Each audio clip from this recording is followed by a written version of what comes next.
На Македонскиот културен клуб Никола Вапцаров му било одбиена регистрација откако на 7 февруари до агенцијата во Благоевград ги доставиле основните документи на истоименото здружение.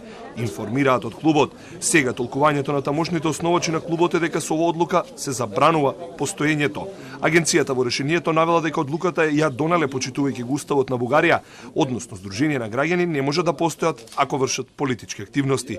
Основачот на клубот Атанас Мазнев за Телма потврди дека во сите документи на здружението не се наведуваат никакви политички активности, ниту цели, се со цел за да извршат законска регистрација. Направихме необходимото за да бидем регистрирани и да бидем легитимирани като организација която се занимава с законни средства да подобри отношенията между народите и държавите на Македонија и на България.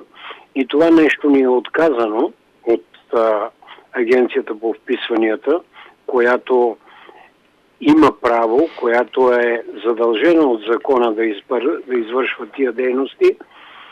Нашата по-нататъчна работа е да обжалваме това решение на агенцията пред българския съд, като се надяваме, че българския съд ще спази закона и че отмени това решение, тъй като това решение на агенцията е постановено не по закон, а по политически съображения.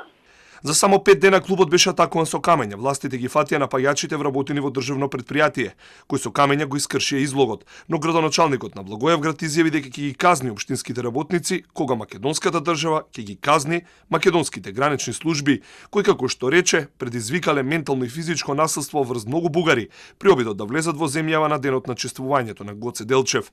Во меѓувреме согласи Комитетот на министри на Советот на Европа кој заклучи дека не постои системска дискриминација на малцинство во Македонија, одбивајќи ги аргументите и амандманите на Бугарија, која направила силна дипломатска офанзива за да се усвои резолуција во која ќе се каже дека има системска дискриминација на малцинства во Македонија.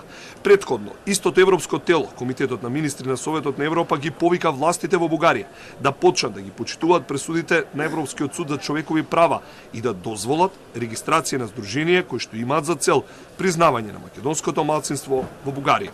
Комитетот на министри тогаш ги разгледувал неспроведените одлуки на судот во Страсбург и меѓу нив донел одлука и за македонските здруженија во Бугарија, кои што веќе 16 години ги добиваат случаите против Бугарија.